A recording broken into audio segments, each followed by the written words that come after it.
Saya maksudnya yang bawa mobil enggak kudanan, saya yang kudanan. Oke. Nah, Saudara,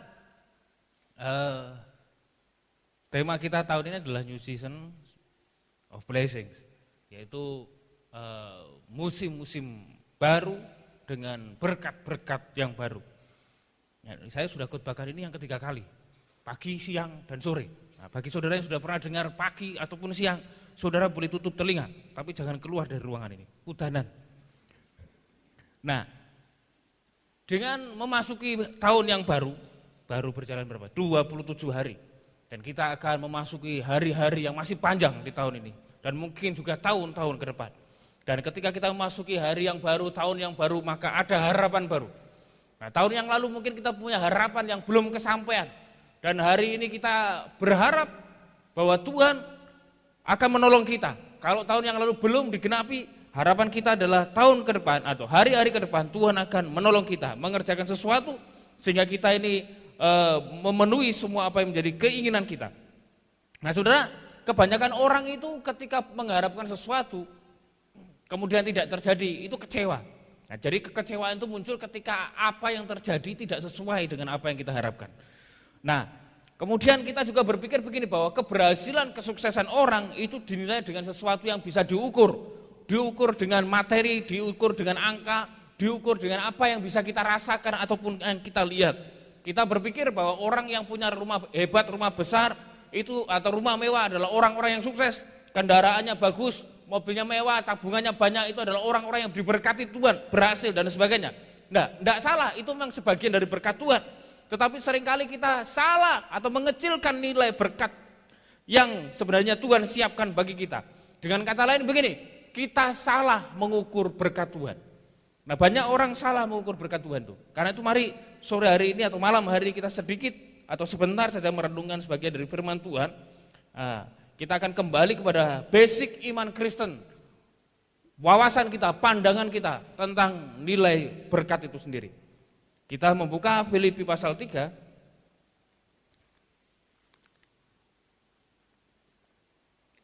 Filipi pasal 3 ayat 7 sampai 14.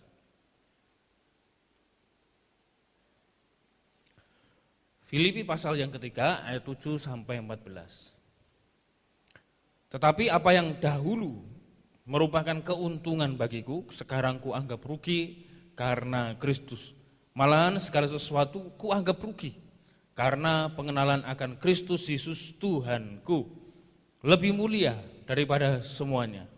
Oleh karena Dialah aku telah melepaskan semuanya itu dan menganggapnya sampah, supaya aku memperoleh Kristus dan berada di dalam Dia, bukan dengan kebenaranku sendiri karena mentaati hukum Taurat, melainkan dengan kebenaran karena kepercayaan kepada Kristus, yaitu kebenaran yang Allah anugerahkan berdasarkan kepercayaan. Yang ku kehendaki ialah mengenal Dia dan kuasa kebangkitannya dan persekutuan dalam penderitaannya, di mana aku menjadi serupa dengan Dia dalam kematiannya, supaya aku akhirnya beroleh kebangkitan dari antara orang mati. Bukan seolah-olah aku telah memperoleh hal ini atau telah sempurna, melainkan aku mengejarnya, kalau aku dapat juga menangkapnya. Karena aku pun telah ditangkap oleh Kristus Yesus. Saudara-saudara, aku sendiri tidak menganggap bahwa aku telah menangkapnya, tetapi ini yang kulakukan. Aku melupakan apa yang telah di belakangku dan mengarahkan diri kepada apa yang di hadapanku. Dan berlari-lari kepada tujuan untuk memperoleh hadiah, yaitu panggilan surgawi dari Allah dalam Kristus Yesus. Nah, ini ditulis oleh Rasul Paulus kepada jemaat di Filipi dan juga untuk kita. Saya yakin juga untuk kita semua orang percaya di akhir zaman ini. Ya, Rasul Paulus bukanlah orang yang bodoh, bukan, tetapi dia seorang yang berhikmat dalam artian punya ukuran kepintaran yang di atas rata-rata, dan juga dia bukan orang yang sembarangan tetapi dipakai Tuhan dengan luar biasa. ketika Tuhan mengilhami ini, saya yakin ada sesuatu yang luar biasa yang disampaikan oleh Rasul Paulus. Nah, saudara, ketika dia menulis Filipi ini, sebenarnya dia kembali mengingatkan kepada jemaat di Filipi dan juga kita bahwa sebenarnya ada berkat-berkat Tuhan yang besar yang kita seringkali mengecilkan atau menyempitkan itu, sehingga kita tidak bisa melihat lagi berkat Tuhan itu kayak apa. Nah, di dalam bacaan ini kita akan menemukan 4 hal berkat yang telah Tuhan sediakan sebenarnya bagi kita. Nah, yang pertama adalah berkat keselamatan. Berkat keselamatan.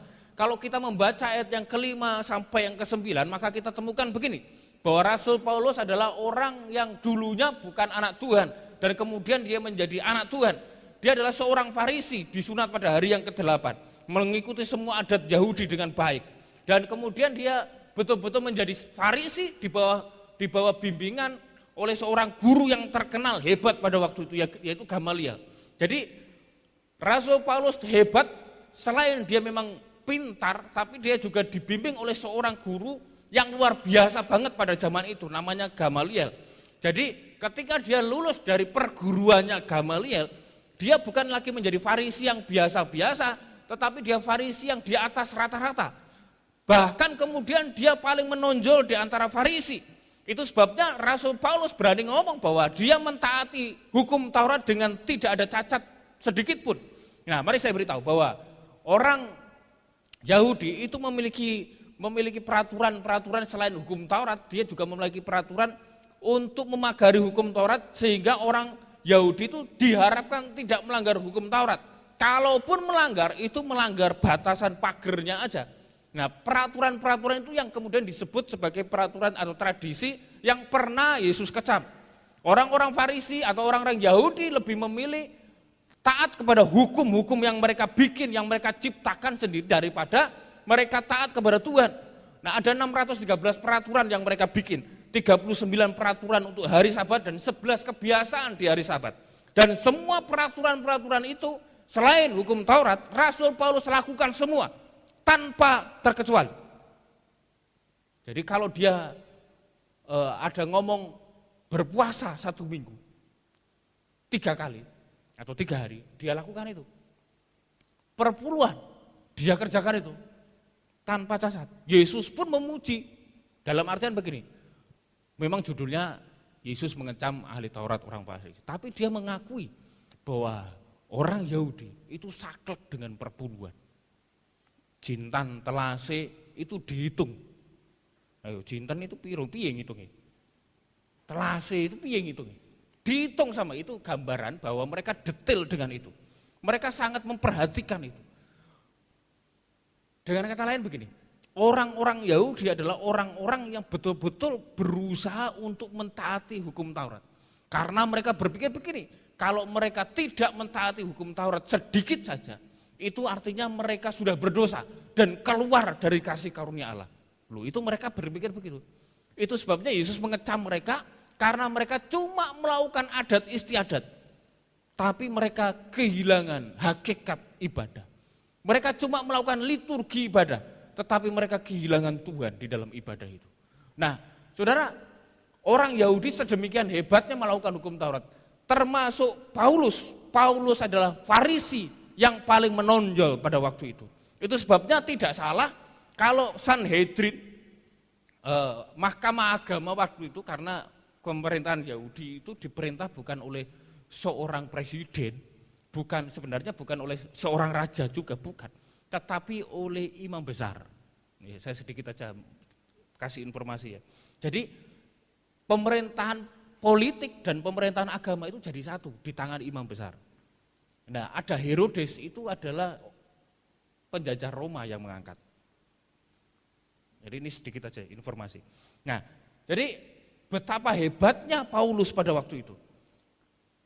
Saudara, tapi ketika dalam perjalanan menuju Damsyik, dengan membawa surat kuasa membinasakan semua orang percaya pada waktu itu, dia bertemu dengan Tuhan.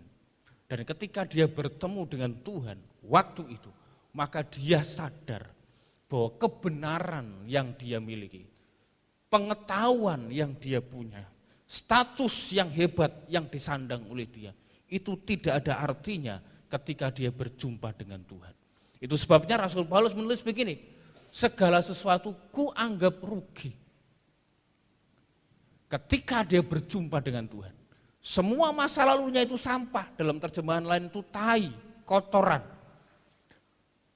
Rasul Paulus melihat, mengalami dan sadar bahwa sesungguhnya begini, ketika dia berjumpa dengan Tuhan, menerima keselamatan di dalam Yesus Kristus, maka itu adalah hal yang terbaik yang Tuhan karuniakan kepada dia.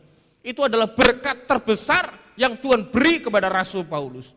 Dia melihat begini, ketika dia punya status sebagai Farisi yang paling jempolan, ketika dia punya status sebagai orang yang paling hebat secara hukum adat dan hukum agama pada waktu itu, tapi ketika dia berjumpa dengan Tuhan, dia sadar bahwa semuanya itu tidak ada artinya.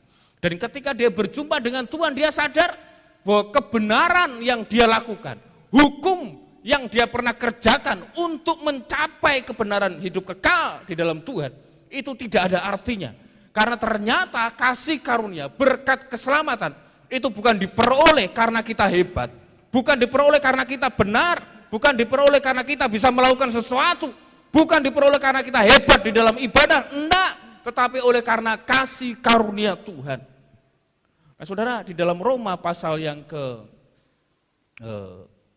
ketiga kalau tidak salah ya, ayat 23, 24.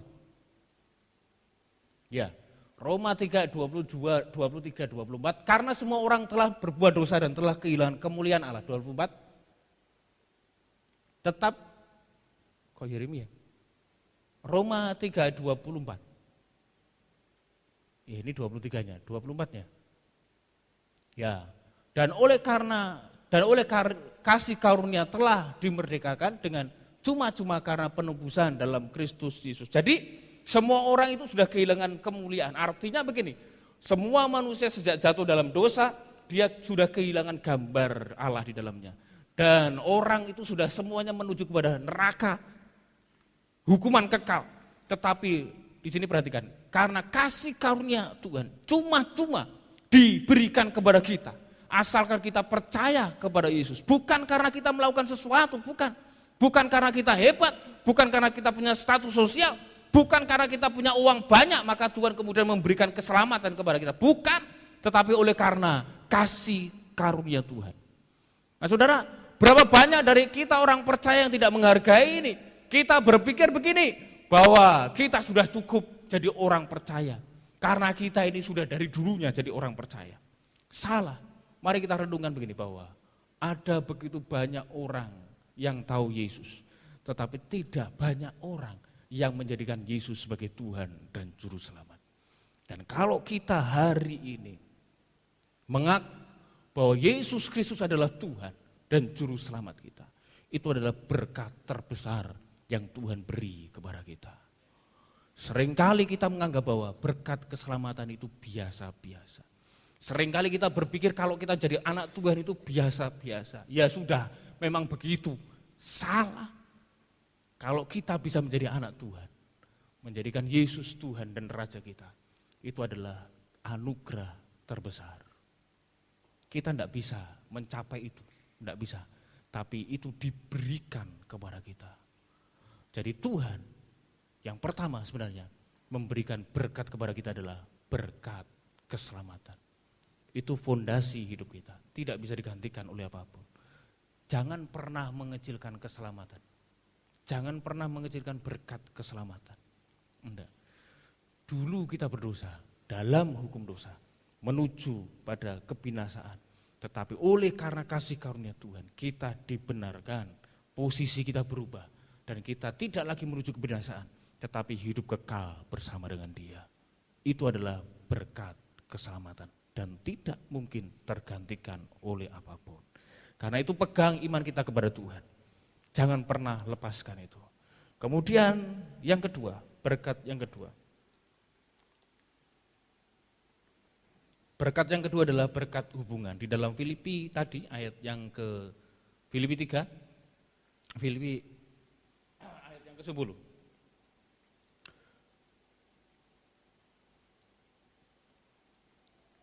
Filipi 3 ayat yang 10.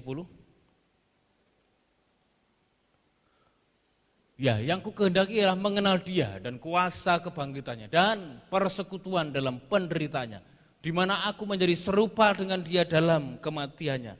Berkat yang pertama yang Tuhan anugerahkan kepada kita adalah berkat keselamatan. Berkat yang kedua adalah berkat hubungan. Jadi yang Rasul Paulus nasihatkan kepada jemaat di Filipi adalah supaya jemaat di Filipi itu mengenal Dia. Dan kita pun harusnya mengenal Dia, mengenal Tuhan.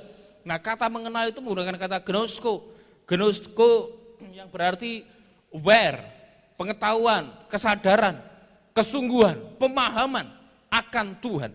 Jadi sebenarnya begini, ketika Tuhan memberikan keselamatan kepada kita, yang Tuhan mau kita ini memiliki hubungan dengan Tuhan, bukan hanya sebagai Allah. Tuhan itu sebagai Allah yang besar, yang luar biasa, yang jauh di sana, tetapi yang Tuhan mau juga adalah begini, kita memiliki hubungan yang baik dengan Tuhan. Kita memiliki hubungan yang dekat dengan Tuhan. Nah, saudara, hubungan yang baik dengan Tuhan itu bukan cuma pengetahuan manusia, enggak, tetapi itu adalah kerinduan dari Tuhan. Bahwa setiap kita yang percaya Yesus Kristus Tuhan memiliki hubungan yang baik dengan Tuhan. Seringkali kita ini sombong, kita bermegah, atau kita ini memegahkan sesuatu yang bukan Tuhan. Nah, mari saya beritahu di dalam Yeremia 9, tolong buka Yeremia 9 ayat 24. Nah, tadi kesusu dikeluarkan, Yeremia 9 ayat 24. Tetapi siapa yang mau bermegah, baiklah ia bermegah, karena yang berikut bahwa ia, perhatikan ini, bahwa ia memahami dan mengenal aku, yaitu Tuhan.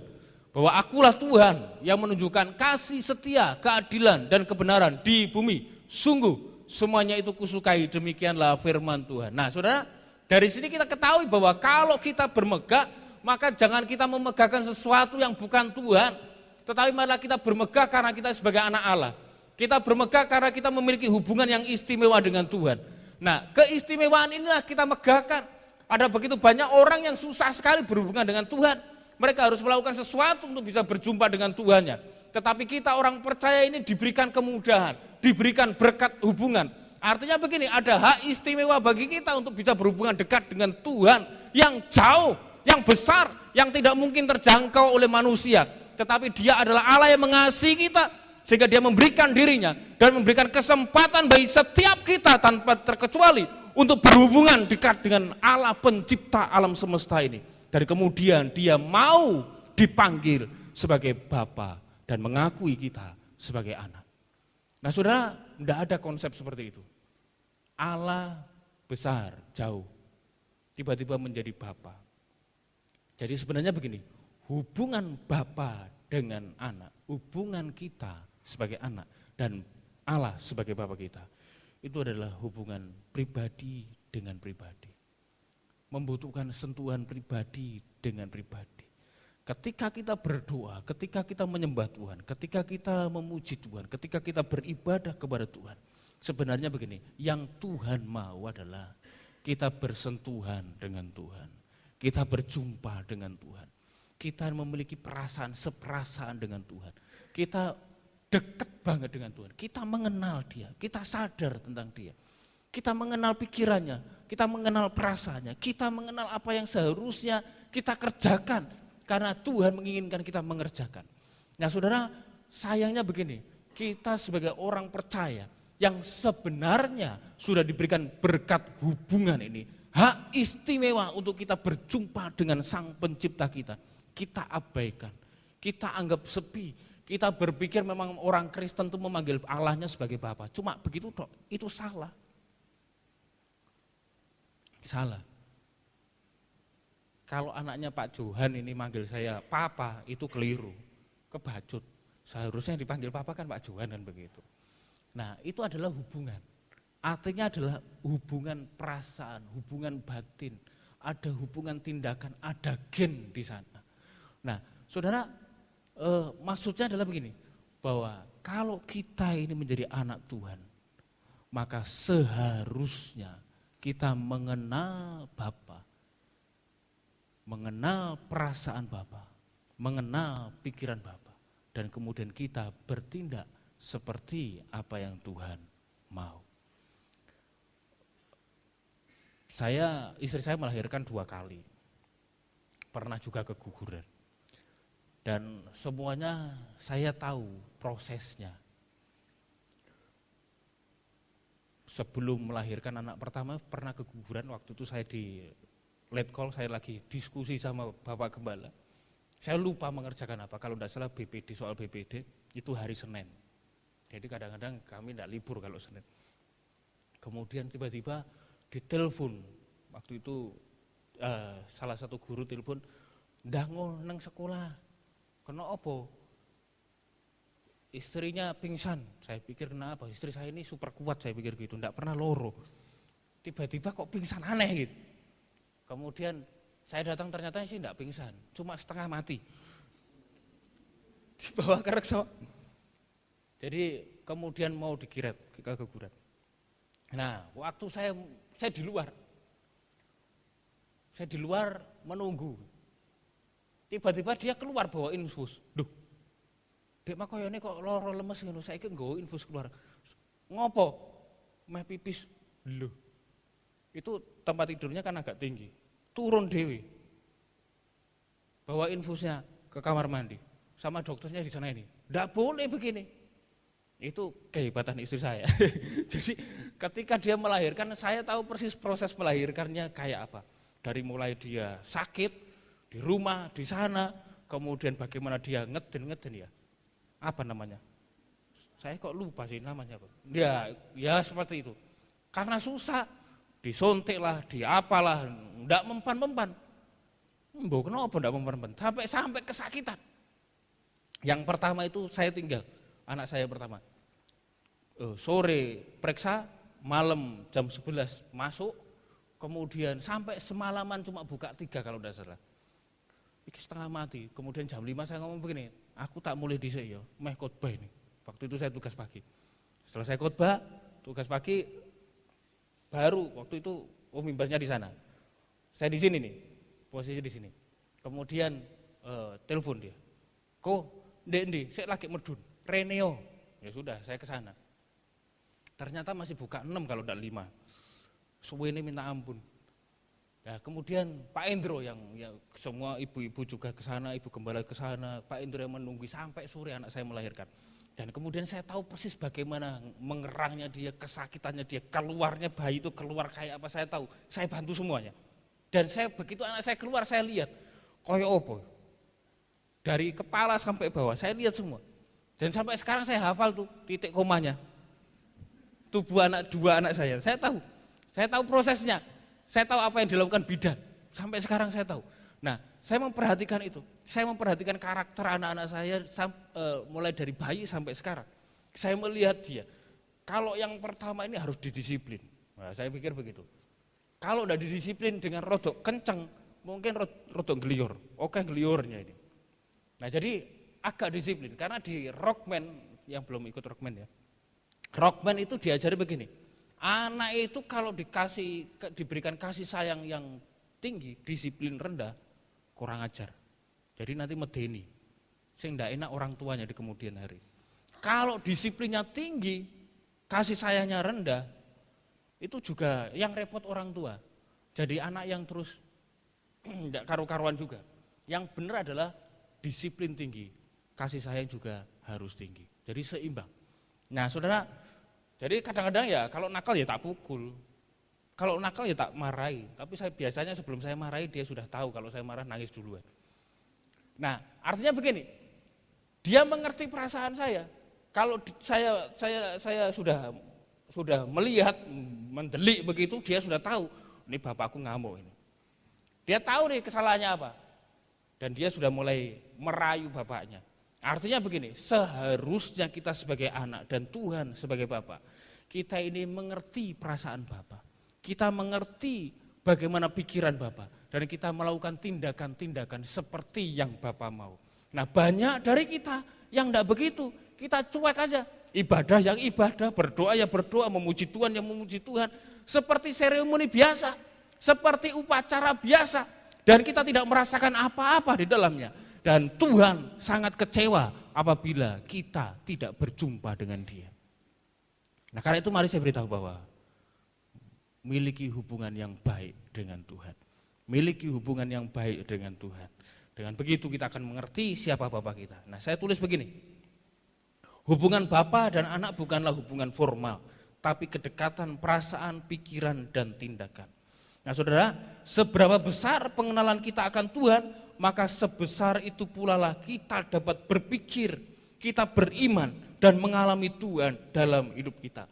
Jadi kalau kita ini mengenal Tuhan, maka kita akan bisa berpikir seperti Tuhan. Berpikir, kita bisa beriman seperti Tuhan mau kita beriman. Kita mengalami Tuhan di dalam hidup kita.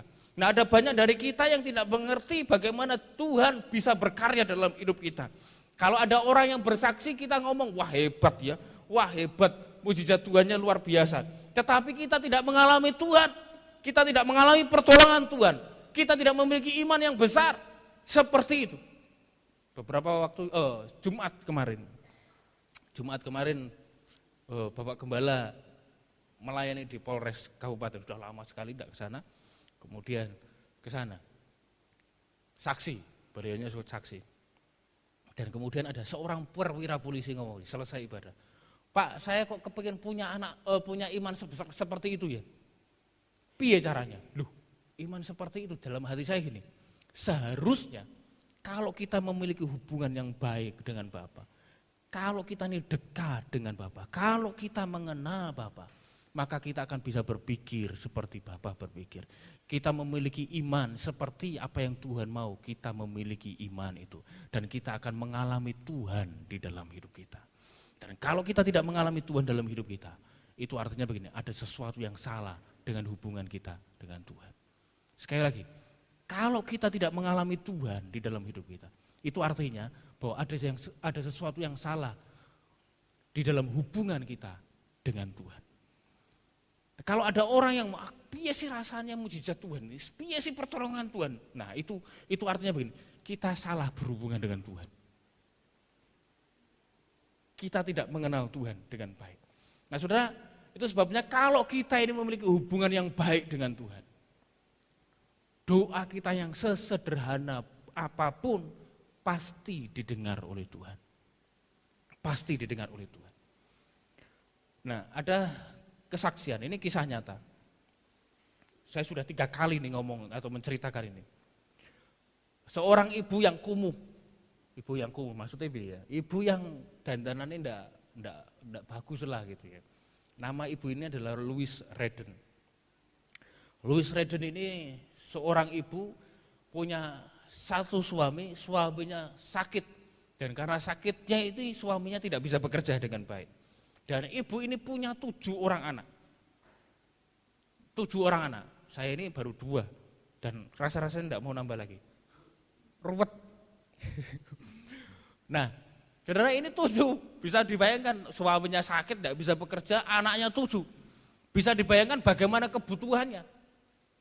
Dia terdesak dengan kebutuhan. Kemudian dia punya niat untuk ngutang di minimarket atau supermarket di dekat rumahnya. Maka pergilah ibu ini ke supermarket itu dan kemudian berjumpa dan bertemu dengan pemilik supermarket namanya John Longhouse. Dia ngomong begini, Pak tolong aku ini diutangi, aku ini punya kebutuhan bla bla bla bla bla begitu. Wah. Ini ceritanya memperan saya kecilan dulu suka ngutang itu. Nah jadi kemudian ibu ini ngomong sama si John Longhouse, ini loh daftar kebutuhanku akeh. Kemudian si pemilik supermarket ini ngomong begini, aku ini gak iso ngutangi kamu enggak punya jaminan, kartu kredit ya enggak punya. Kalau di Amerika kan kartu kredit, kalau kita kan cash gitu. Tapi jaminan kan mesti ada. Engkel-engkelan, tolong, kasihan saya, anak saya enggak bisa makan. Mungkin begitu, saya enggak ngerti. Tapi yang jelas merengek-rengek ibu ini. Dan si John Longhouse yang punya supermarket atau minimarket tadi ngeyel juga, enggak mau ngutangi. Nah ketika mereka lagi eyel-eyelan itu ada seorang pelanggan yang mendengar mereka eyel-eyelan. Dan rupanya jatuh belas kasihan kepada ibu ini. Dan kemudian pelanggan ini ngomong begini, Pak, biarkan ibu ini belanja, nanti saya yang bayar.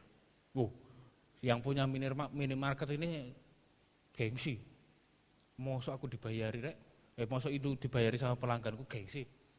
Ginilah Pak, biarkan ibu ini ngambil semua barangnya, Tapi tolong tulis kebutuhanmu di kertas ini. Kasih selembar kertas, disuruh nulis kebutuhannya. Maka ibu ini menulis sesuatu di kertas itu. Nah, kertas itu taruh di timbangan barang.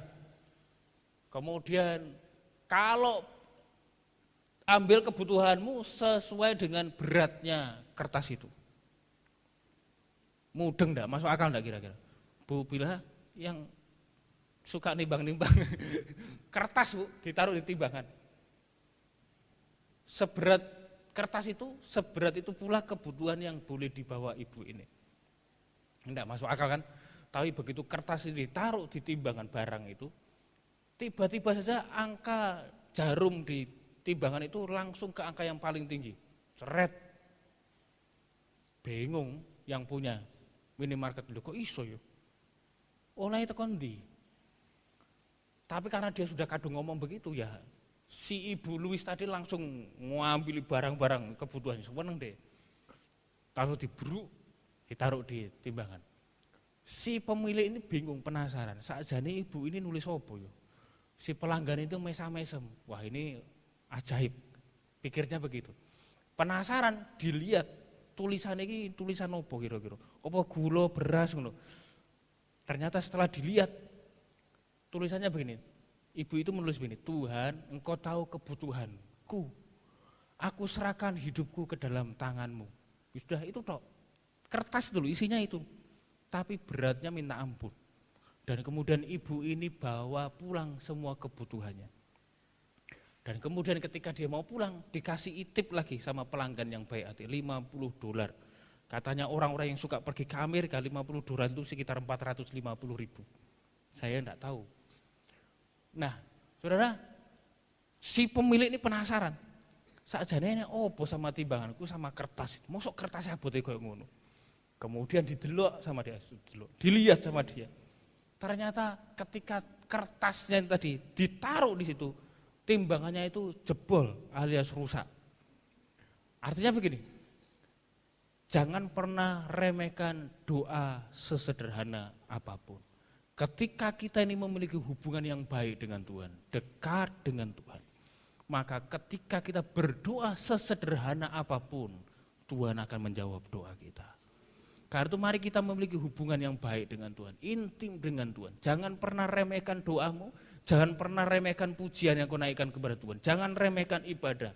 Ketika kita beribadah, ketika kita memuji Tuhan, ketika kita mendengar firman Tuhan seperti ini, rasakan Tuhan, sentuh hati Tuhan, rasakan hadirat Tuhan, alami perjumpaan dengan Tuhan.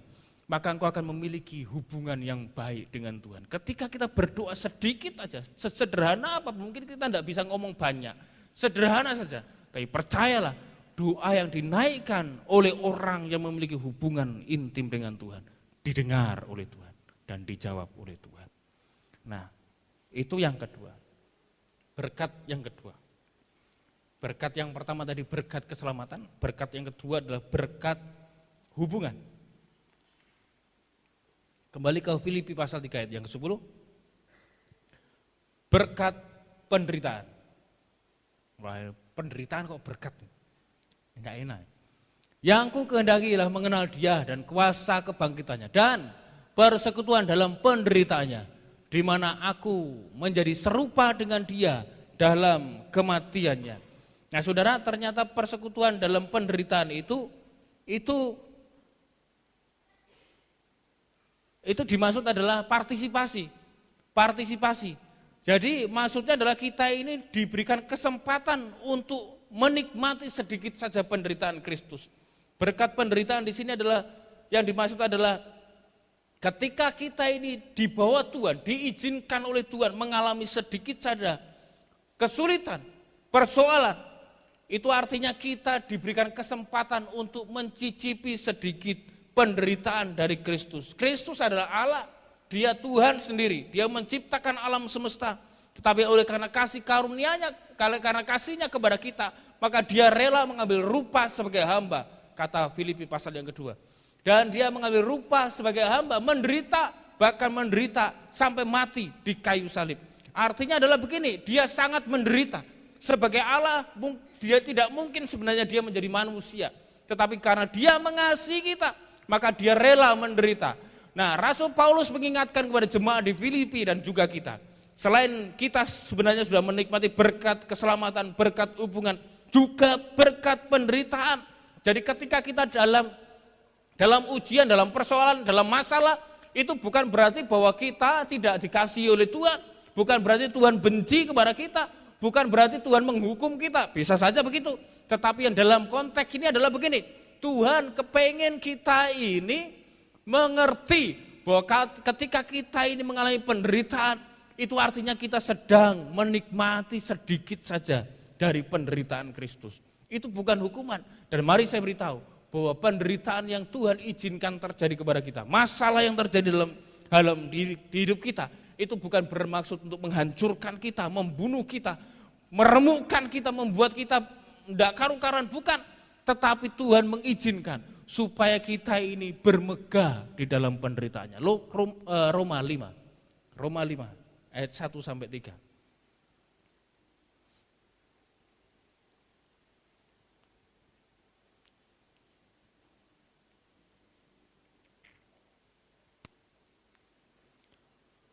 Roma 5 ayat 1, sebab itu kita yang dibenarkan karena iman, kita hidup dalam damai sejahtera dengan Allah oleh karena Tuhan kita Yesus Kristus. Yang kedua, oleh Dia kita juga beroleh jalan masuk oleh iman kepada kasih karunia ini. Di dalam kasih karunia ini kita berdiri dan bermegah. Ini hubungan. Yang tadi di ayat yang pertama itu berkat keselamatan, yang di ayat kedua ini berkat hubungan. Kita bermegah dalam pengharapan akan menerima kemuliaan Allah. Yang ketiga, dan bukan hanya itu saja, kita malah bermegah juga dalam kesengsaraan kita. Karena kita tahu bahwa kesengsaraan itu menimbulkan ketekunan dan seterusnya. Artinya begini, ketika kita ini dalam penderitaan, dalam kesengsaraan, dalam masalah, dalam persoalan, Rasul Paulus mengingatkan, sebenarnya kita ini sedang mencicipi penderitaan Kristus. Dan Rasul Paulus menasihatkan kepada jemaat di Roma dan juga kita sore hari ini termasuk jemaat Filipi, supaya kita ini bermegah. Kita tidak hanya bermegah karena Tuhan sudah menyelamatkan kita tidak hanya bermegah karena kita memiliki hubungan yang baik dengan Tuhan, tetapi kita juga harus bermegah ketika kita diberikan kehormatan, di garis bawahi, diberikan kehormatan untuk sedikit mencicipi penderitaan Kristus.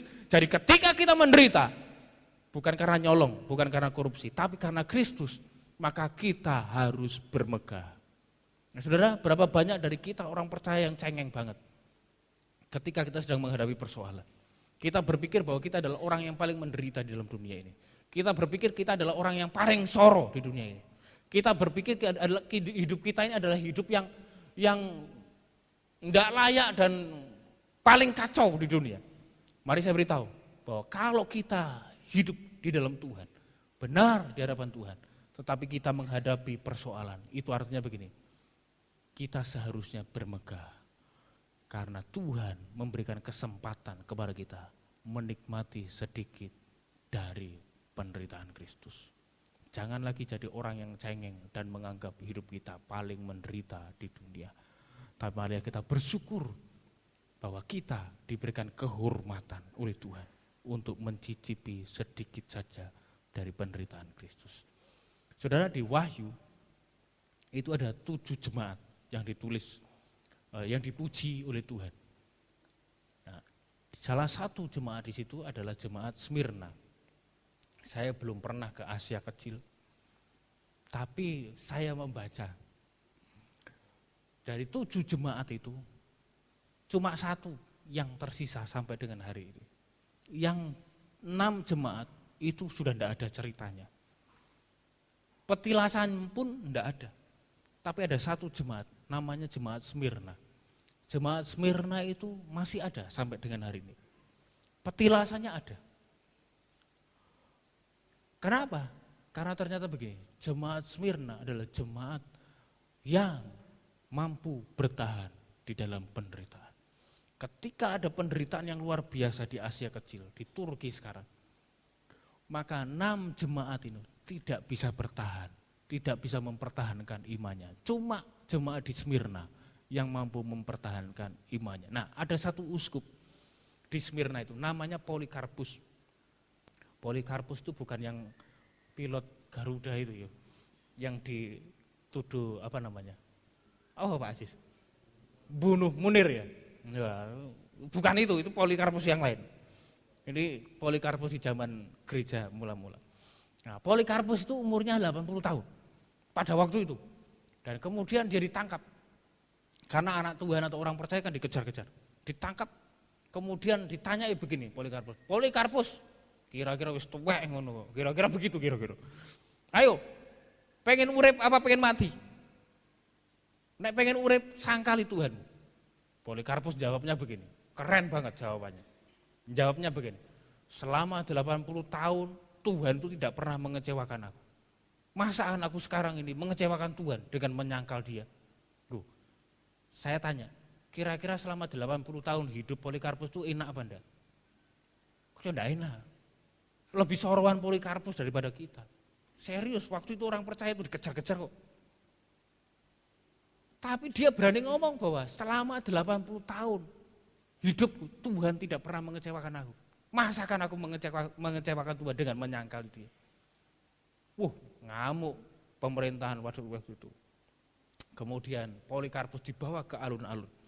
Di alun-alun sudah disiapkan api unggun untuk Polikarpus. Bukan bakar jagung, tapi dia yang dibong di sana. Nah kemudian betulan sebelum dibong ditanya lagi, Polikarpus, kau mau mati atau mau hidup? Nek mau hidup, sangkali Tuhan. Sekali lagi Polikarpus jawab begini, selama 80 tahun aku hidup, Tuhan tidak pernah mengecewakan aku. Masakan aku menyangkali Tuhan? Ngamuk, dibong sungguhan Polikarpus. Mati dibakar hidup-hidup. Itu sejarah gereja. Dan ini benar, kisah nyata, bukan bohongan. Serius. Nah saudara, artinya begini, Polikarpus yang sudah tua tidak takut menghadapi kesengsaraan. Ya kita kan tidak dibong, kan? Persoalan kita berbeda, masalah yang kita hadapi berbeda. Tapi ketika kita menghadapi persoalan itu, percayalah bahwa Tuhan sedang membuat jalan bagi kita. Ada pujian begini, dia buat jalan saat tiada jalan, dia bekerja di jalannya, tak terlihat oleh kita. Sebenarnya Tuhan sedang membuat jalan bagi kita. Persoalannya adalah kita tidak memiliki hubungan yang baik dengan Tuhan, sehingga kita tidak melihat tangan Tuhan bekerja bagi kita. Nah saudara, apapun yang menjadi persoalanmu hari ini, yakin, percayalah bahwa itu adalah kehormatan bagi kita untuk menikmati penderitaan Kristus. Sekali lagi, kesengsaraan, penderitaan yang kita alami bukan karena nyolong, bukan karena korupsi, bukan karena kita berdosa dan sebagainya, tapi karena kita benar di hadapan Tuhan. Nah saudara, itu yang ketiga, berkat yang ketiga. Berkat yang keempat, berkat pertama tadi berkat keselamatan, yang kedua berkat hubungan, yang ketiga adalah berkat penderitaan, yang keempat adalah berkat kuasa, ayat yang ke-10, Filipi pasal 3.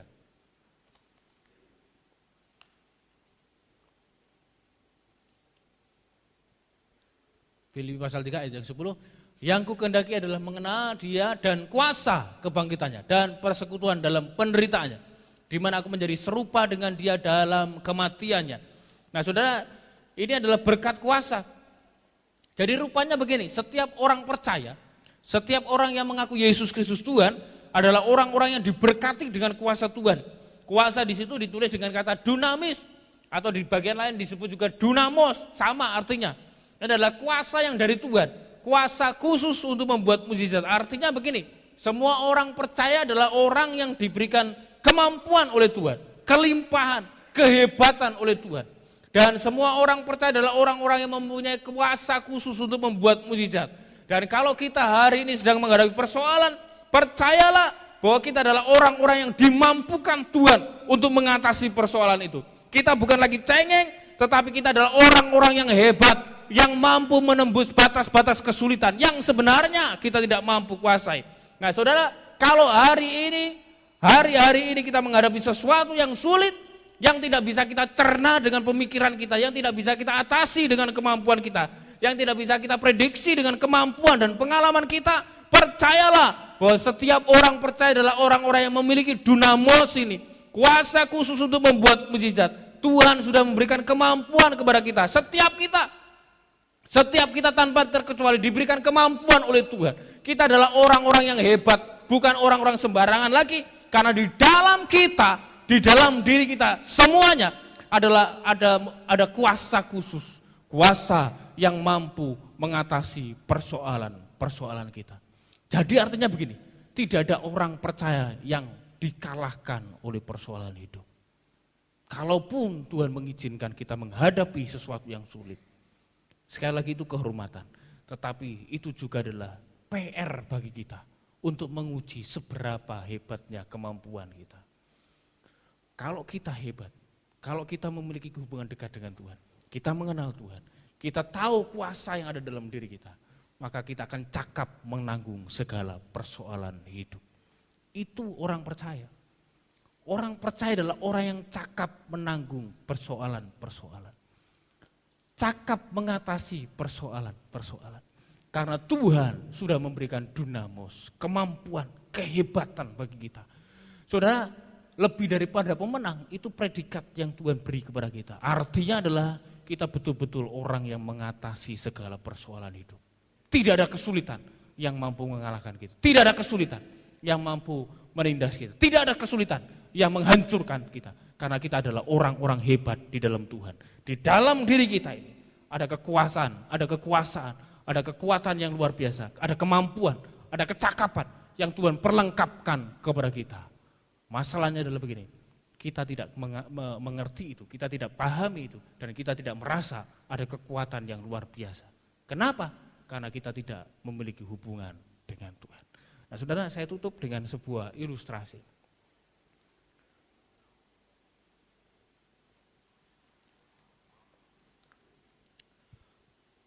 Ada seorang pemuda ini petani.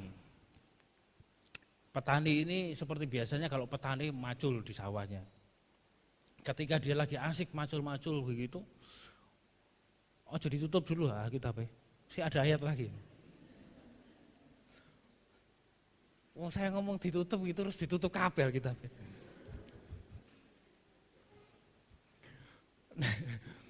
Pemuda ini petani nyangkul-nyangkul di sawahnya. Wah, waktu dia asik-asik nyangkul begitu, tiba-tiba cangkulnya kena benda keras, matok begitu. Wah, ini apa gitu? Koin emas atau apa begitu. Kemudian dia lihat, dia periksa, ternyata itu lampu kuno. Wah, ketika dia menemukan lampu itu, langsung dia ingat cerita Aladin. Wah, ini Aladin. Lampu kuno itu dalamnya ada jinnya ini. Maka dibersihkan lampu itu dibersihkan, kemudian dia iseng-iseng. Ya jojong kan keluar jinnya kan lumayan jaluk duit seakeh-akeh. Kemudian dia digosok-gosok. Betulan digosok-gosok keluar jin. Kira-kira begitu jinnya. Aku ini sudah tidur ratusan tahun. Ngapain kamu bangunkan aku? Kemudian jinnya ngomong begini, aku ini jin kesehatan. Wah, apa enak jin kesehatan? Namanya juga cerita.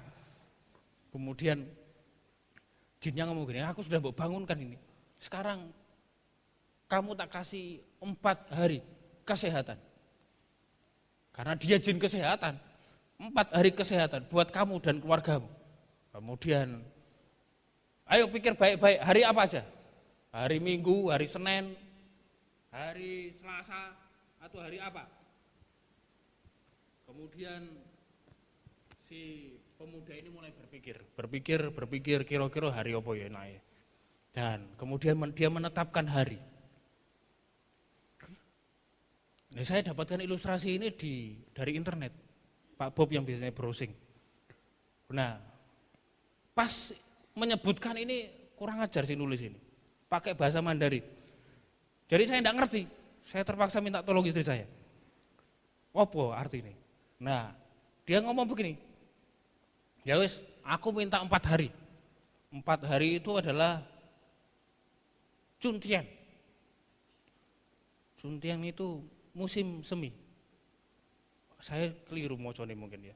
Sia Tian. musim panas. Ciu Tian, musim gugur. Tong Tian, musim dingin. Jadi spring, summer, autumn, dan winter. Kira-kira begitu bahasa Inggrisnya. Nah, si jin kesehatan bingung. Itu enggak 4 hari, itu setahun. Kakean nek 4, 3 aja lah. Maka si pemuda ini, petani ini mulai berpikir, 4 hari gak kena, 3 hari. Kira-kira apa ya? Kira-kira apa? Maka dia mulai berpikir, dan kemudian dia ngomong begini, oh ya wis, aku minta 3 hari. Hari apa? Kata si jin. Senin, Selasa, Rebo, Kamis atau apa? Kemudian dia ngomong begini, aku minta 3 hari kesehatan buat aku dan keluargaku. Cuo Tian itu kemarin. Jin Tian hari ini dan Ming Tian besok. Betul ya Pak? Sorry saya rodok gak ngerti. Nah, kemudian jinnya ngomong begini, kamu ini kurang ajar ya, kodoe 1 tahun kuwi. Iya toh. Nah, terus kemudian jinnya ngomong begini, berarti nek 3 kakean, kamu minta 2 aja lah, 2 hari aja. Si pemuda ini ya pintar juga, dia berpikir dan kemudian ngomong, ya wis, nek dijatah 2 hari, aku minta sehat, aku dan keluargaku sehat. Pai Tian dan Wan Sang, betul ya? Pagi hari dan malam hari. Mungkin keliru saya ngomongnya. Jinnya ngomong begini, sik kakean, kuwi lak bendino saumur uripmu. Sik kakean loro, sitoke. Kemudian dia berpikir, kira-kira nek sitok tapi tetap merasakan yang sama apa ya? Maka dia ngomong begini pemuda ini, aku dan keluargaku minta kesehatan. Mei Tian itu setiap hari. Betul apa salah saya ngomongnya, minta maaf kalau salah. Jadi rupanya begini, yang jelas kita tahu bahwa kesehatan bukan dari jin. Sekalipun dalam cerita ini adalah jin kesehatan. Kesehatan itu dari Tuhan, amin. Nah, itu tertulis juga. Pokoknya Alkitab itu semua mana? Yeremia 33 ayat 6, tak wacak nih. Sesungguhnya aku akan mendatangkan kepada mereka kesehatan dan kesembuhan. Dan aku akan menyembuhkan mereka dan akan menyingkapkan kepada mereka kesejahteraan dan keamanan yang berlimpah-limpah. Itu Yeremia 33 ayat yang 6, bisa dibaca di rumah. Artinya begini bahwa nilai moralnya begini, bahwa kadang-kadang, dan bukan cuma kadang-kadang, sering kali di dalam hidup kita ini ada begitu banyak kesulitan. Tetapi itu tergantung kita bagaimana mengatasinya. Kalau kita ini sudah tahu, sadar bahwa Tuhan sudah memberikan berkat keselamatan, berkat hubungan, kemudian berkat penderitaan dan berkat kuasa. Artinya Tuhan sudah memberikan kemampuan buat kita untuk mengatasi kesulitan-kesulitan itu. Berkat jangan cuma dinilai dari materi, berkat jangan dinilai dari apa yang kelihatan. Berkat jangan dinilai dengan ukuran nominal, angka, jangan. Tapi berkat Tuhan itu lebih daripada itu. Berkat keselamatan itu lebih besar dari semuanya. Berkat hubungan itu lebih dahsyat. Berkat penderitaan itu adalah kehormatan bagi kita mencicipi penderitaan Kristus. Dan juga berkat kuasa, artinya adalah kita bukan orang sembarangan. Di dalam kita ada kuasa Kristus, kemampuan, kehebatan yang telah Tuhan tanam di dalam kita. Tidak ada persoalan. Tidak ada masalah yang mampu menghancurkan kita karena kita punya kuasa khusus untuk membuat mukjizat. Amin. Mari kita mulai berdiri.